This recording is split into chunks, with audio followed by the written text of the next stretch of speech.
We're Americans who have been living in Germany for over 4 years now. But which country do we feel more freedom in?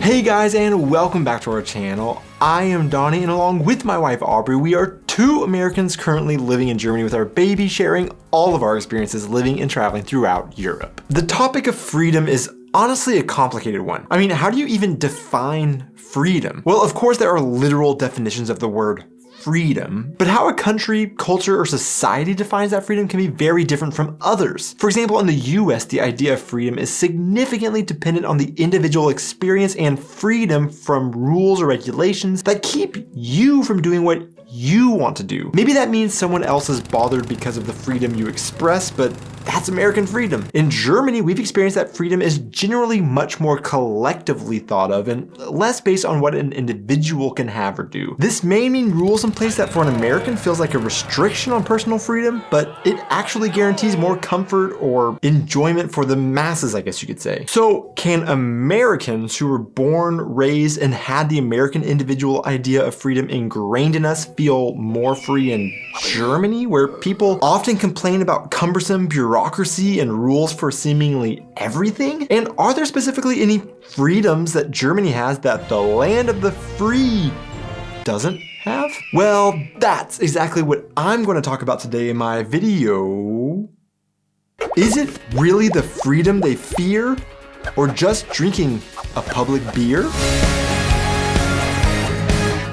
In the US, you often hear the idea pushed that as the land of the free, only in the US will you feel as free as humanly possible. And for us as Americans moving to Germany, there were things that we found out were legal or acceptable to do that in the US one cannot do that challenged this idea and made us question, is it possible for one place to be the most free country in the world? Or are some countries just more free in some aspects but not as free in other aspects? So before I get to where I personally feel more free, what are aspects in which Germans may have more freedom than Americans in the land of the free? So for example, a very public freedom that you have in Germany that you see often in parks across Germany on a beautiful summer day is drinking alcohol in public. The situation in the US is actually quite complicated when it comes to laws about drinking in public. There are no federal laws against drinking in public, but in some states you have outright bans statewide against public drinking. In some places it varies city by city, or in some cities they will have specific streets you can openly drink in, but not on other streets. One such town that is different from most others in the state of Texas by allowing drinking in public in the main downtown area is Fredericksburg, Texas, which probably stems from, well, the fact that it's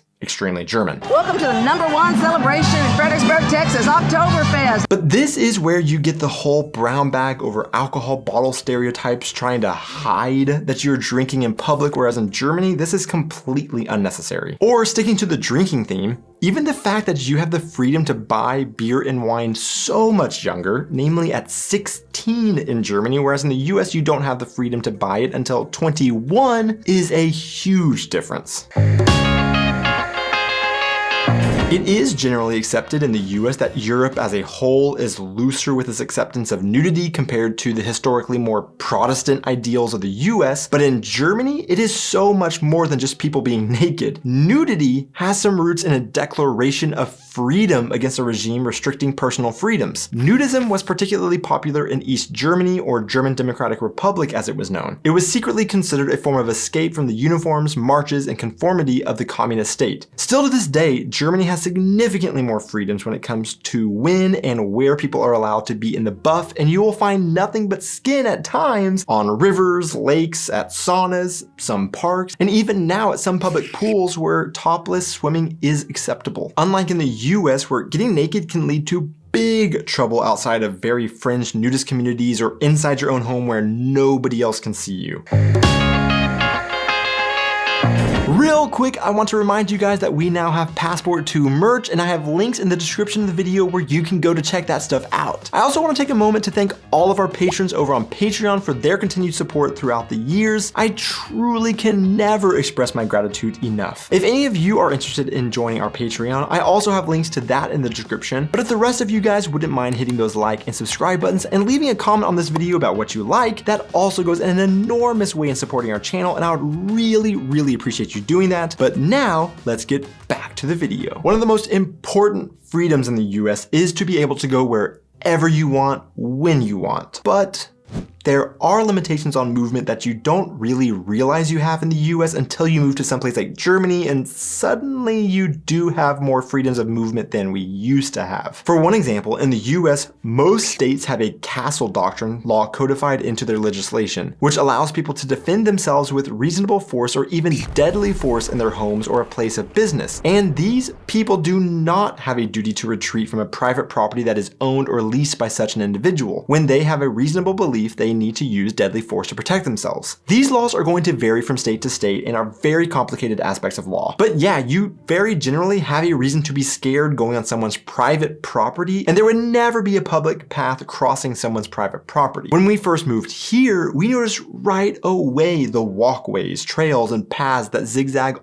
all across Germany's countryside. In Germany, you do have a limited freedom to walk on private property via paths and trails that may cut through farm fields, for example. Now, this right to cross someone's privately owned land is not nearly as loose as, say, in Norway or Scotland, where you can hike, camp, or start fires basically anywhere. And you definitely can't cause damage to private property like prancing across some farmer's crops. But Germany's limited right to roam was a big culture shock for us as Americans coming to Germany, even with its limitations comparatively to other European countries. Or something that we haven't personally gotten to experience yet, but are currently working on, not necessarily based on any laws of where you can or can't go made by either country themselves, but made by other countries for Americans or Germans. A German can actually technically more easily travel around the world, as it does have a stronger passport, allowing entry to more countries around the world without the need of any visa than Americans can. There's also the freedom of movement not based on any laws per se, but rather just that feeling of safety to use the freedom of movement that one has. In 1969, 48% of American children aged 5 to 14 years usually walked or bicycled to school, but today that number has sunk to only about 11%. In Germany, this number has also dramatically sunk in the same time period, with roughly 90% of children walking to school in the 1970s down to roughly 40% today. Now, I can speak from experience in both countries that it was very rare that I would ever see a child on the streets alone with a backpack in the US, unlike in Germany, where every day during the school year, I see children, and even some where the backpack is basically as big as they are, walking alone to and from the schools. So why is it that something so simple as the freedom of walking or biking to school is something Americans don't feel free to do? Well, there are multiple reasons. I don't want to paint a picture that the US is too dangerous to walk around and without the risk of some sort of bodily harm. And in fact, data shows that for most American parents, the number one reason for not allowing children to walk or bike to school is actually simply the distance from the house to school rather than any sort of danger per se. This is something you very much can quickly feel as a major difference between the two countries when you are in them. American cities or towns are large, sprawling, and many schools today are actually built on the fringe of communities where the land is cheaper to build on versus in the middle of towns, making them farther away from neighborhoods. German cities are compact, walkable, and schools are built amongst neighborhoods so they are easily reachable, encouraging people to walk to school. However, unfortunately, it is true a lot of the other reason that Americans don't let their children walk to school alone is fear. Fear of traffic-related danger or even crime, for example. Once again, American cities or towns are generally not built for walking to places, but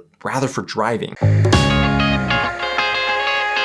Then there is the freedom in Germany that every tourist looks forward to when they visit: the freedom to drive as fast as you want on the German Autobahn. Now, there are multiple misconceptions that tourists have about this. Like, one, the German Autobahn is the name of one street in Germany that happens to not have a speed limit, and two, that there is absolutely no speed limit on this road. The fact is that the Autobahn is the translation for what we would call in the US highways, and is in fact the highway system all across Germany. So lots of roads. Also, there are speed limits on major portions of the Autobahn. Not the entire highway system is without speed limits. But this is of course in comparison to the US, where there are always speed limits on all the roadways. Something else that one might bring up about freedoms in Germany that doesn't exist in the US is freedom that exists in both countries but are often not achievable because of a massive paywall. For example, university in the US compared to university costs in Germany. In the US, the average tuition cost of an in-state public tuition is a little over $10,000, whereas in Germany, it can hardly exceed €300 per semester. There are caveats to both countries based on where the student is from and in which state in either Germany or the US they are studying in, but the overall theme is that in the US, the price alone can render the freedom to study unattainable to many, whereas in Germany, the tuition price can often not even be a factor to education. This, of course, is also true for healthcare. For example, one of the most famous stories to show this is an American reluctance to calling ambulances due to the costs associated with them. In the US, a study found that 79% of patients who took a ground ambulance could be on the hook for an average fee of $450 after their insurance paid out. By comparison, air ambulances can cost the average patient $21,700 after the insurance pays out. But the catch is that 71% of ambulance providers don't take the patient's insurance, often leaving them with a much more expensive bill. In Germany,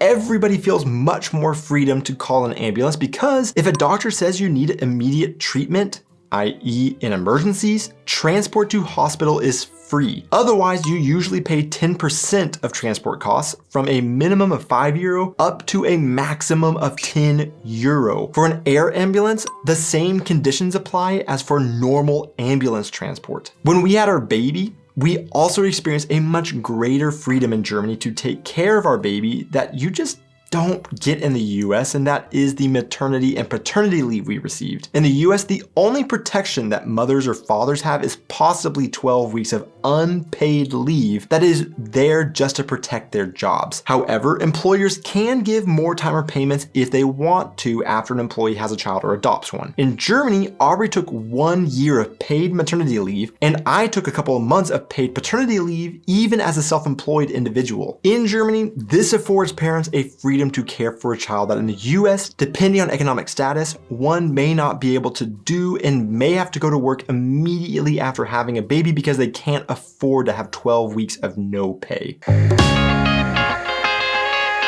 So, the question you all want to know the answer to: where do we, as Americans who have lived in Germany for over 4 years now, feel more free? So of course, in this video, I focused more on some of the freedoms that Germany has than the US. Just because the US does pride themselves on being the land of the free, I wanted to show some freedoms that they may not have. So that's not to say that everything in Germany is better, and also there are a lot of freedoms that you get in the US that you don't get in Germany. Well, although there are some overarching general themes as to what freedom is or isn't, where one feels more free is often also going to be dependent on their own personal experiences, beliefs, and interests, in my opinion. For example, if someone's passion is marijuana, they may feel more free in, say, Colorado in the US than in Germany because you have the freedom to use marijuana recreationally there, unlike in Germany where you currently don't.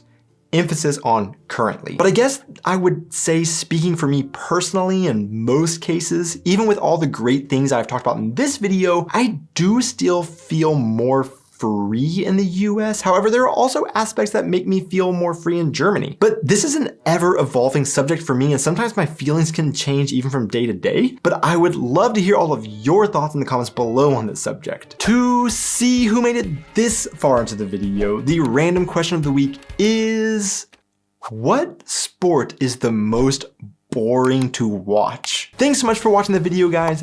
Be sure to hit those like and subscribe buttons, and I will see you in my next video. But yeah, you are very generally